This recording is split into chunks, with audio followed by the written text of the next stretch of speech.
Esse é o momento em que nós teremos a mensagem do Senhor, vinda da sua palavra.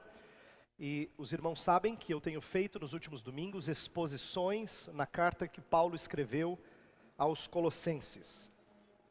E eu vou ler novamente um texto que eu já li na semana passada, mas hoje eu vou focar especificamente na maneira como nós louvamos a Deus, como quando cantamos. Eu quero focar especificamente em música, porque o que deveria ser motivo de alegria, às vezes é motivo de discórdia, desentendimento, confusão no meio da igreja de Cristo. Queria aproveitar esse momento da exposição da carta aos Colossenses para falar sobre o verdadeiro louvor. E aqui eu estou me referindo especificamente ao louvor cantado. Colossenses 3,16 diz assim: habite ricamente em vós a palavra de Cristo, instruí-vos e aconselhai-vos mutuamente em toda sabedoria, louvando a Deus com salmos e hinos e cânticos espirituais, com gratidão em vosso coração.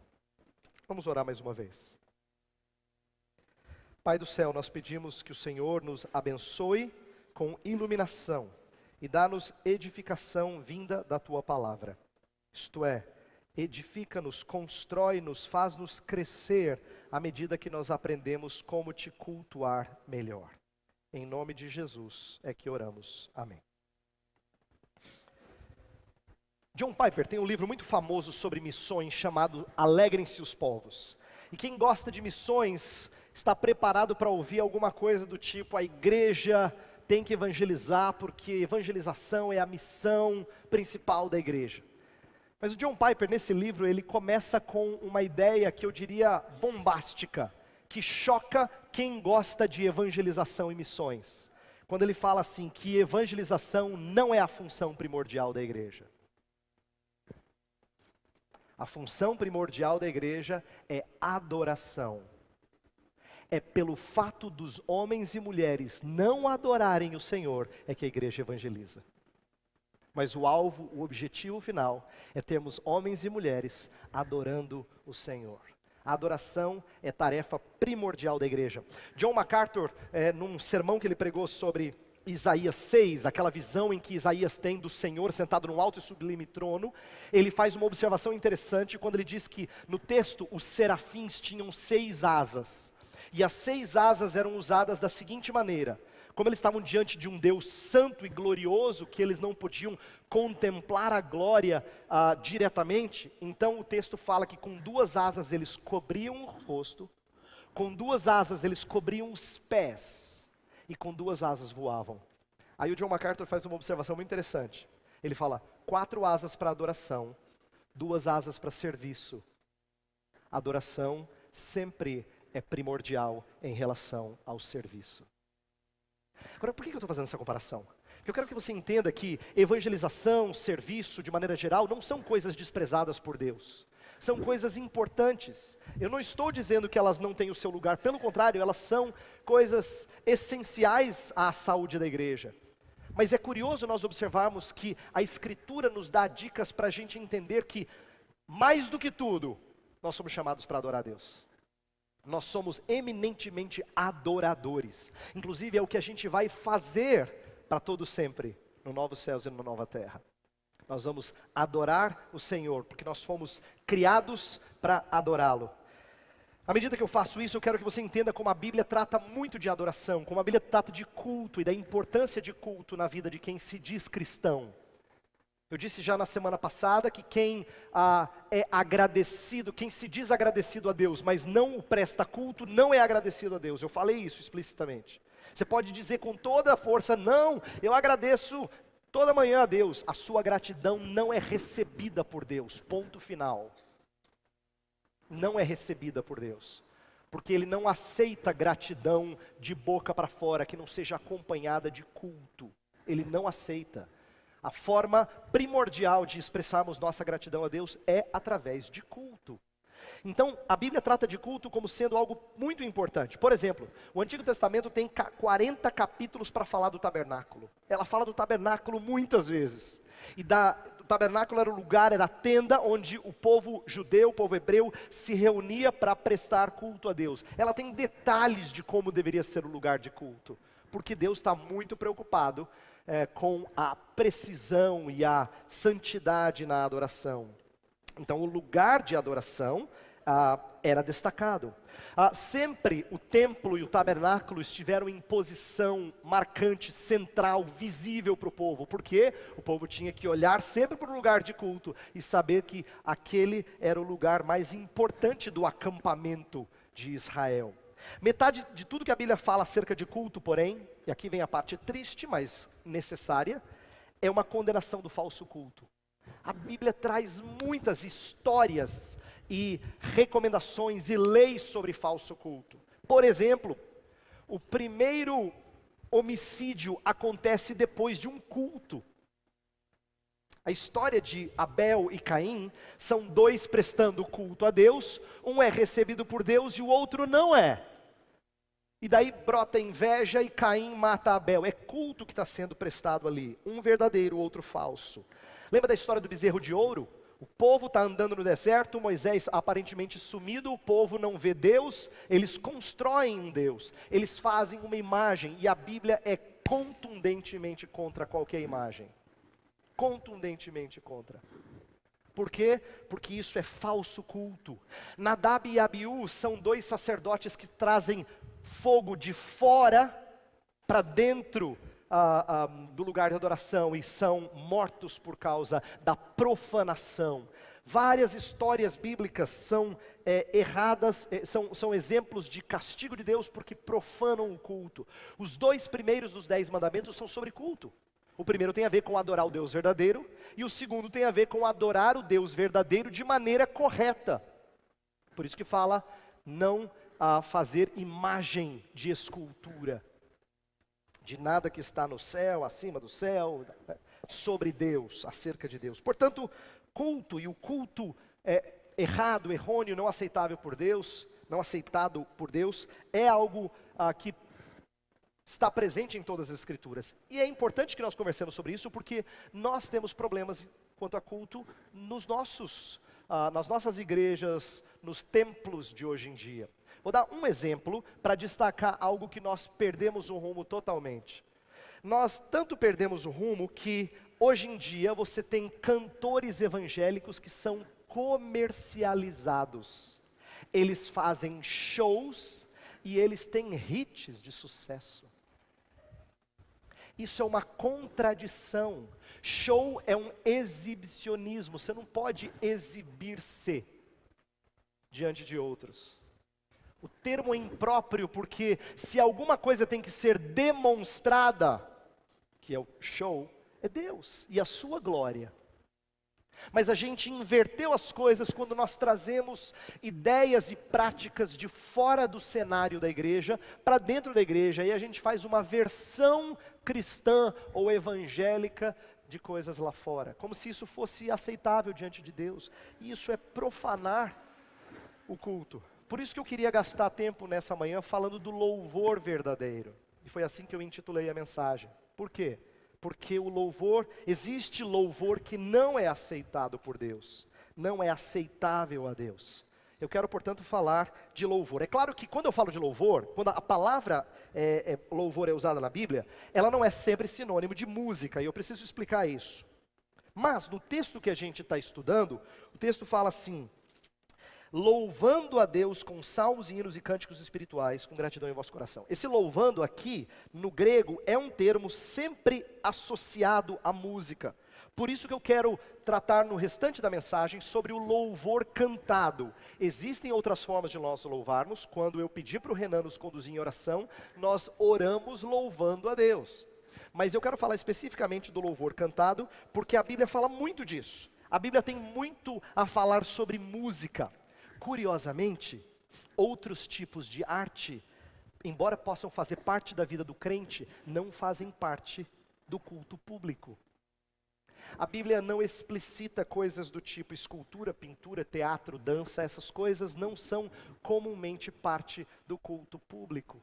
Ela tem poucas coisas a esse respeito na Bíblia e, portanto, nos deixa algumas dúvidas e é alvo de debate falarmos sobre outros tipos de arte. Eu não vou entrar nesse debate hoje, mas a Bíblia fala muito de música.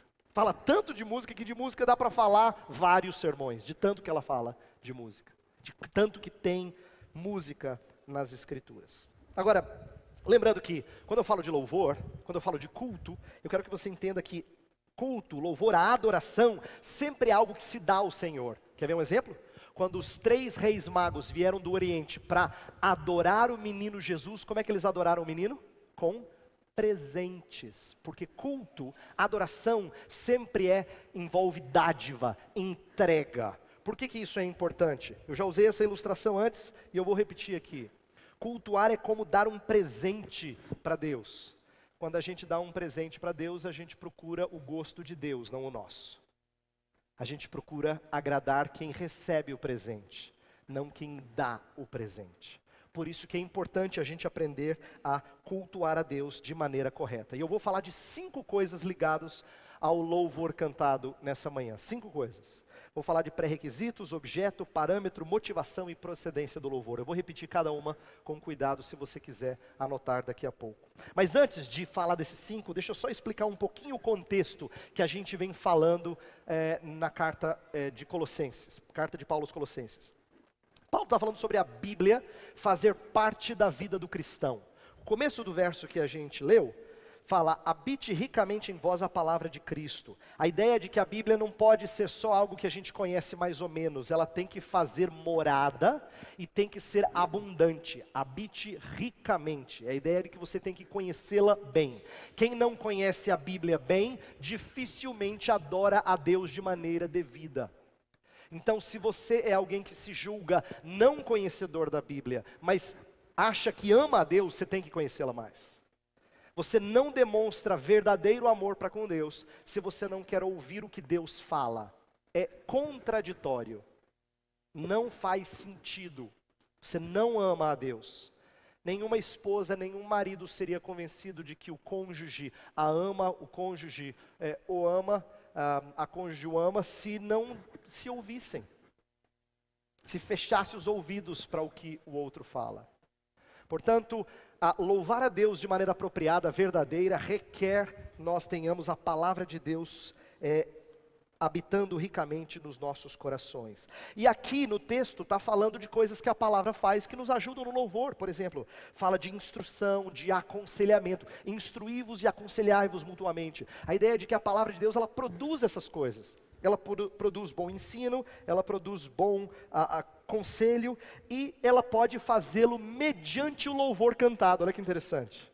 Nós podemos instruir e aconselhar, isto é, consolar as pessoas através do cântico de louvor a Deus para encorajamento do povo. Então, eu quero falar sobre a importância disso. As 3 palavras usadas aqui, que se referem a músicas, salmos, hinos e cânticos espirituais, são palavras que difícil discernir o que cada uma significa com exatidão. Há opiniões diferentes, há gente que diga que salmos são lá do livro de Salmos, hinos são composições de outras verdades bíblicas e cânticos espirituais são cânticos levados pelo Espírito, porque a palavra cânticos era usada também para música de fora da igreja, então esses são espirituais no sentido de que são usados para culto. Mas essa é apenas uma possível maneira de interpretar. O que importa eu destacar aqui é que quando Paulo está falando de salmos, hinos, cânticos espirituais, ele está falando de uma diversidade de música em adoração ao Senhor. E é interessante que a Bíblia diga isso.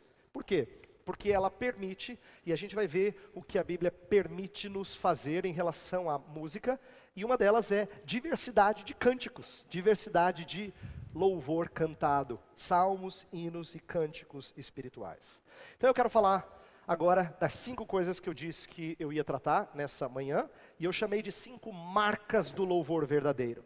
Para eu e você louvarmos a Deus de maneira aceitável a Ele, essas 5 coisas têm que fazer parte da nossa vida. Eu vou tentar falar dela rapidamente, mas eu vou pedir, se você gosta e quer meditar nisso, tem bastante carne hoje, anote, tá bom? Escreva para você mastigar durante a semana, porque aqui vai falar muita coisa acerca da nossa vida como um todo. Primeira marca do louvor verdadeiro é que ela tem pré-requisitos. Não dá para louvar a Deus de verdade, de forma aceitável a Ele, se não obedecer esses pré-requisitos. Quais são eles? Então vamos tratar desse primeiro ponto. Quando a gente estuda a Bíblia, é importante que você saiba disso, não é muito saudável nós tirarmos um versículo fora do seu contexto, porque senão ele fica sem sentido e você pode ser levado a interpretações erradas. E o que o resto da passagem, o contexto nos ensina? Eu quero lembrar agora todos os sermões anteriores, bem rapidamente, é lógico, que eu preguei nessa série intitulada A Nova Vida em Cristo. Na primeira mensagem eu falei sobre uma perspectiva do alto, eu falei isso como nós somos unidos a Cristo Jesus na sua morte e ressurreição. O que isso tem a ver com a nossa mensagem? É que para nós louvarmos a Deus verdadeiramente, nós temos que ter uma vida mudada por Jesus. Nós temos que ser regenerados pelo Espírito de verdade. Nós temos que ter sido transformados por Deus. Por que isso é importante? Porque Deus não aceita louvor provindo de quem não é dele. Deus não tolera louvor vindo de quem não é dele. Tem momentos na Bíblia em que isso fica muito forte. Por exemplo, tem na parábola das bodas, uma parábola do casamento, várias pessoas convidadas estão lá com roupas próprias de casamento, mas tem uma pessoa que não está vestido adequadamente. O dono da festa, que simboliza Deus, expulsa esse da festa. O que essa história, essa parábola de Jesus ensina? Que quando você vai adorar a Deus, você não vai de qualquer jeito. Não está falando de roupa externa, tá? É só uma parábola, é uma história para você entender o sentido. Está dizendo que quando você se apresenta diante de Deus, ou você está vestido com a justiça de Cristo, ou você não tem lugar na presença de Deus. Então, para louvar a Deus verdadeiramente, você tem que ser regenerado pelo Espírito de Deus. Você tem que ser um cristão transformado por Jesus. Segundo pré-requisito é que você tem que ter uma vida de luta contra pecado. Eu tratei 2 mensagens aqui sobre 2 áreas de pecados que são comuns no nosso meio, tratadas na carta de Paulo aos Colossenses. Eu falei de pecados ligados à sexualidade e pecados ligados à ira. E nessas 2 áreas nós somos falhos em graus diferentes, mas pega cada um de nós. E isso mostra que se esses pecados não têm sido alvo do nosso combate, da nossa luta, isto é, do nosso anseio por nos livrar deles, o seu louvor não é verdadeiro. Se você não tem lutado contra pecado, o seu louvor não é verdadeiro. Deus bate nessa tecla várias vezes quando Ele rejeita o culto, porque pessoas vão adorar a Deus com mãos impuras, com coração impuro. Por exemplo, lá na história de Saul e Samuel, Saul desobedece a ordem de Deus, e Samuel chega e fala uma frase primorosa. Ele fala: antes do que sacrifícios, obediência quero. Eu exijo obediência. Não venha prestar culto sem desejos de obedecer a Deus. Então, o culto aceitável a Deus tem que ser um culto acompanhado de luta contra o pecado. E nas últimas 2 mensagens eu tratei de coisas ligadas ao relacionamento com outras pessoas. Eu falei da vida comunitária. Por quê? Porque culto só é verdadeiro quando há um bom relacionamento com outras pessoas. Jesus, por exemplo, disse que se você tem algo contra o seu irmão e você vai prestar culto, você não resolveu, você deixa lá o sacrifício. Vai resolver com o seu irmão. Não é que você não presta culto. Vai resolver com o seu irmão e depois cultua. Por que esse princípio? Porque culto público tem que ser um público unido de propósito. Não dá para ter um público disfuncional, com propósitos distintos. Se você quer louvar em uníssono, não dá para cada um cantar num tom. Entendeu? Não dá, não funciona. Fica horroroso. Uníssono significa um som. Então todo mundo tem que estar combinando no seu desejo de acertar uns com os outros e sermos um conosco mesmos e com Cristo. Por isso que o culto tem que ser acompanhado de um relacionamento saudável, harmonioso nessa família cristã. Estou dizendo isso porque só nesses 3 pontos, que eu chamei de pré-requisitos do louvor, a gente já é pego de surpresa. Por quê? Muitas vezes a gente vem adorar o Senhor sem nos preparar para isso. A maioria de nós, na verdade, experimenta um domingo pela manhã corrido. Se você tem filho pequeno, então, você sabe do que eu estou tratando. Aquela coisa assim, para chegar em cima da hora. E mesmo que não seja o caso de você lidar com crianças, às vezes vir para o culto é sair em meio a um turbilhão de pensamentos, ideias e preocupações para chegar aqui. Nós nos esquecemos de nos preparar para o culto. Eu estou falando de coisas que não tem a ver só com o domingo de manhã. Tem a ver com ser preparado durante toda a sua vida para louvar o Senhor. Você tem que ser alguém transformado por Deus. Você tem que ser alguém que luta contra pecado semanalmente. Isso te prepara para o culto. E alguém que busca bom relacionamento uns com os outros. Esses são pré-requisitos do louvor verdadeiro. Segundo ponto, o objeto do louvor. Eu quero falar a quem nós louvamos. E o texto responde da maneira mais óbvia possível. Ele fala, louvando a Deus, com salmos, hinos e cânticos espirituais. A tradução atualizada aqui deixa clara a conexão do louvando com Deus, louvando a Deus. Agora você diz, pastor, lógico. Eu sei que é lógico, mas às vezes o óbvio nem sempre é óbvio. Por que eu estou dizendo isso? Porque se tem um pecado comum na Bíblia Sagrada, é louvar outros deuses. E se é comum na Bíblia Sagrada, provavelmente é para eu e você acordarmos para o fato de que nós também corremos esse risco de louvar outros deuses. Por exemplo, quantas vezes evangélicos se reúnem para supostamente louvar a Deus, mas o culto inteiro é direcionado para as pessoas. É um culto antropocêntrico, a gente fala. Por que isso não é aceitável diante de Deus? É como se Deus ficasse assistindo o culto.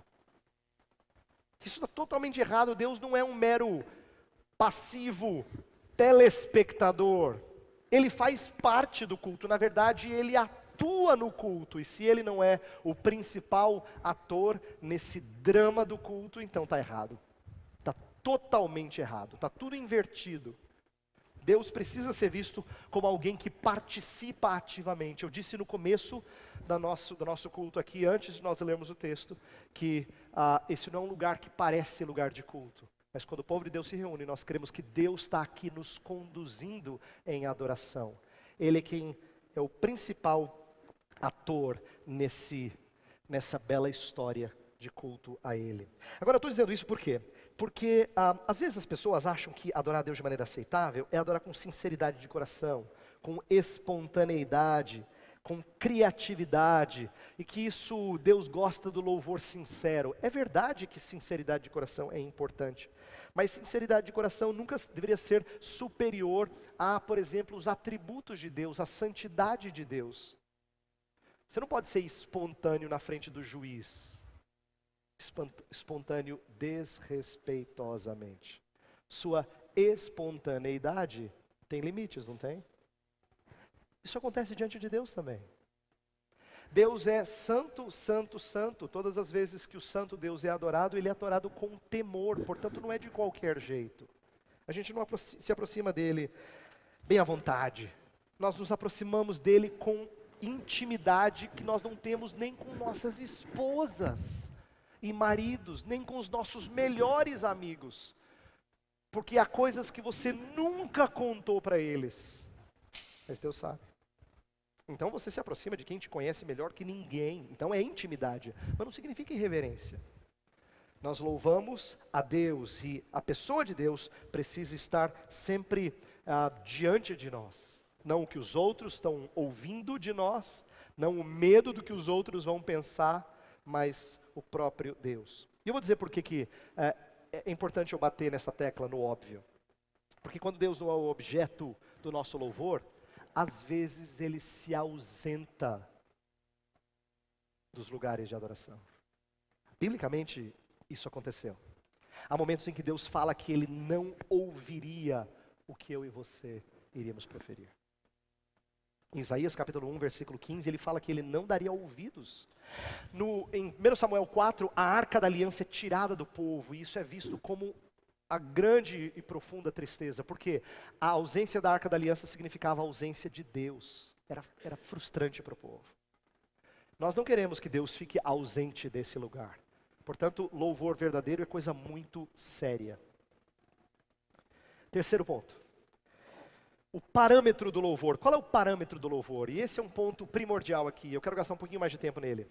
O parâmetro do louvor é a Bíblia Sagrada. O texto fala, habite ricamente em vós a palavra de Cristo, e depois vai falar de louvar. Então louvar tem tudo a ver com a palavra de Deus.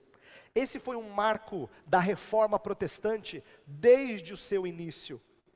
Eu me lembro de uma história que me marcou muito. Quando eu tive pela primeira vez no continente europeu, eu fui visitar a cidade de Zurique, na Suíça. E como é típico das cidades europeias, elas normalmente são cortadas por um rio, que ali está o centro velho da cidade. E eu fui conhecer alguns dos pontos bonitos da cidade. Esse rio que cortava o centro da cidade tinha duas igrejas marcantes. Uma de um lado, uma igreja católica romana, cheia de vitrais e imagens suntuosos e impactantes. E uma igreja de outro lado, que era da herança protestante, de Zwinglio, Bullinger, que foram reformadores. E eu fui conhecer as duas igrejas. Quando eu entrei na igreja do Zwinglio, por causa da nossa tradição e da nossa herança, eu sentei e resolvi adorar o Senhor lá naquele lugar de visitação, naquele lugar de turismo. Eu sentei e falei assim: Senhor, que coisa preciosa o Senhor fez através desses homens, eu sou grato a Deus. Só que aquela igreja era muito diferente da outra. Tanto é que eu ouvi uma conversa atrás de mim com uma frase que eu nunca esqueci. Uma mulher disse para outra assim: que pena o que a reforma protestante fez com a arte. O que ela estava expressando? Uma tristeza por não ver quadros, vitrais, imagens, esculturas, coisas brilhosas e reluzentes. Por quê? Porque desde o início da reforma a ideia era não ter nada distraindo-nos do Deus verdadeiro, que não é visível, é espírito. O foco do culto da reforma protestante nunca foi baseado em coisas que nós vemos. Nós cultuamos aquele que nós não vemos. E é por isso que a reforma protestante foi zelosa em abolir as coisas que distraíam o povo do culto verdadeiro. Um dos princípios mais marcantes da tradição reformada, resultante dessa mudança de culto, foi o que a gente chama de princípio regulador do culto. O que é esse termo? Significa? É um termo tirado da nossa tradição reformada, dos símbolos de fé de Westminster. Eu tenho ensinado, por exemplo, para os novos para os que pretendem ser membros, novos membros, os documentos de Westminster, para que conheçam a nossa fé. E lá fala que o princípio regulador do culto é o seguinte: nós só podemos cultuar a Deus do jeito que Deus ordena. O que Deus não explicita na palavra não pode entrar no culto. Deus não proíbe, mas Ele também não recomendou. Se Ele não proíbe, mas não recomendou, não entra. Só entra o que Ele recomenda. Por que eu estou dizendo isso? Porque eu poderia, se eu fosse pelo princípio de que o que Deus não proíbe pode, então a gente traria coisas para dentro do culto, as mais esdrúxulas, que a Bíblia não trata delas. A gente estaria fazendo aqui coisas do tipo: vamos bater um pênalti para a glória de Jesus. Que soa engraçado, mas tem gente que faz. Por quê? Porque parte do princípio que a Bíblia não diz nada. Então pode. Mas é diferente a maneira de raciocinar culto. Culto não é fazer o que Deus não disse não. É o que Deus disse faça. Inclusive esse é um bom princípio para a educação dos nossos filhos. Muitas vezes eles fazem coisas que a gente nunca disse não. E a saída deles é dizer assim: o senhor nunca falou que eu não podia fazer. Aí você fala: puxa vida, é verdade, eu nunca falei. Não, você nunca falou daquele caso específico, mas a criança sabe o que fazer. O sim, o que deve fazer. Não é uma boa saída. Não é uma santa saída dos nossos filhos. Por isso que eu quero que você entenda que a palavra de Deus sempre foi parâmetro. Por exemplo, quando Davi começou a organizar os músicos, ele fez tudo em conformidade com o que estava escrito na lei que o Senhor ordenara a Israel. Davi preparou música em conformidade com Moisés, a lei. Ezequias restaurou a música em conformidade com Davi, porque Davi já era a palavra de Deus. Sempre a palavra de Deus vira o parâmetro que nós usamos para cultuarmos a Deus de forma aceitável. E se a Bíblia tem regras que são explícitas, há coisas que a Bíblia não diz.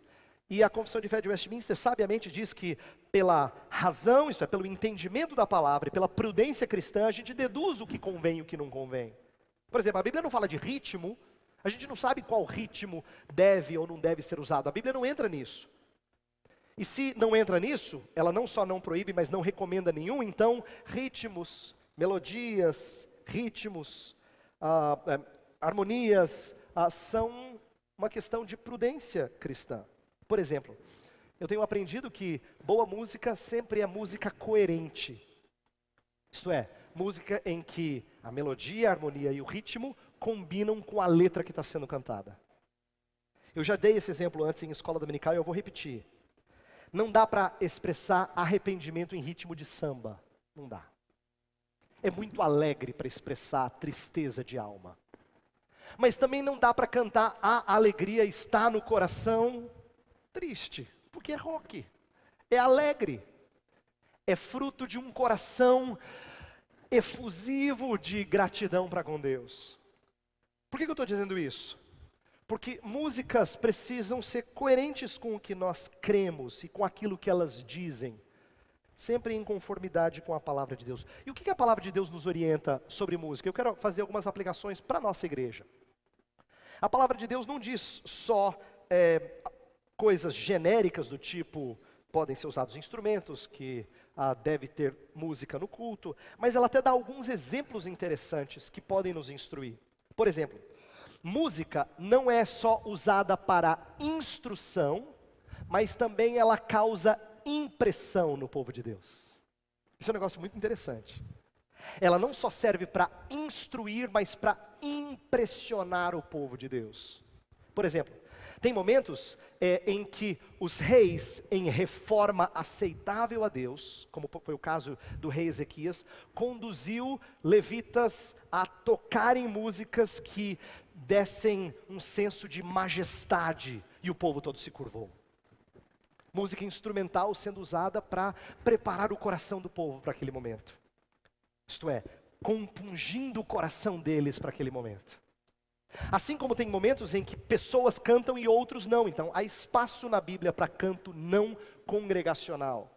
Por exemplo, quando o rei Josafá foi conduzido por Deus à vitória, Deus ordena que ele tire alguns dos levitas, que cantem sobre a misericórdia de Deus, e o povo seria instruído e consolado por isso, porque Deus daria a vitória sem eles entrarem em batalha. Mas quem canta? O povo inteiro? Não, os levitas cantam. Algumas das famílias dos levitas. Deus está ensinando para a gente que música é usada de maneiras diferentes e tem um impacto tremendo na nossa vida. Agora, por ter um impacto tremendo, ela é muito perigosa.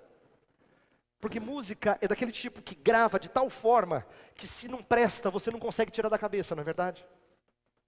E às vezes você não acorda irritado porque aquela música que você acha horrorosa está na cabeça e não sai da cabeça.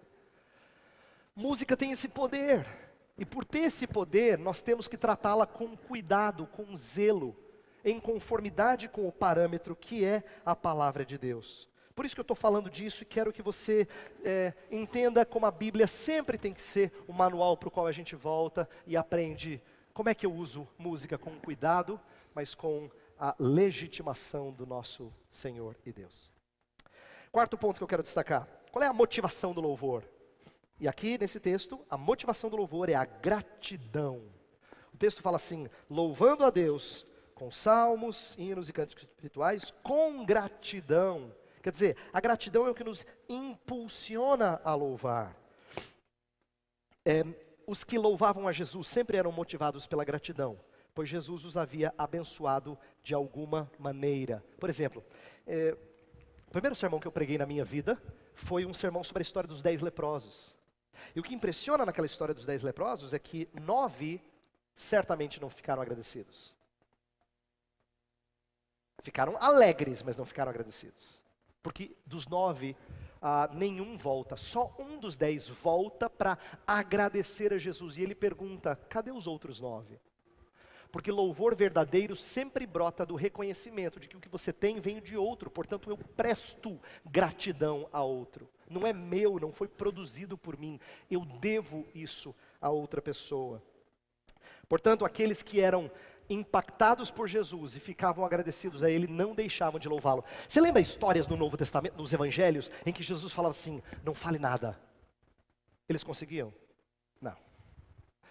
Porque quando você está grato a Deus, você não fica de boca fechada. Não fala nada. Eles abriam um berreiro. Por quê? Porque gratidão produz louvor. Tiago fala assim, Está alguém alegre? Cante louvores. Portanto, quando você canta, é importante que você entenda isso. Ela precisa ser expressão do que está de fato no seu coração. O povo de Deus sempre cantou em momentos de vitória, sempre cantou em momentos de alegria. E isso tem que ser parte da nossa vida mesmo.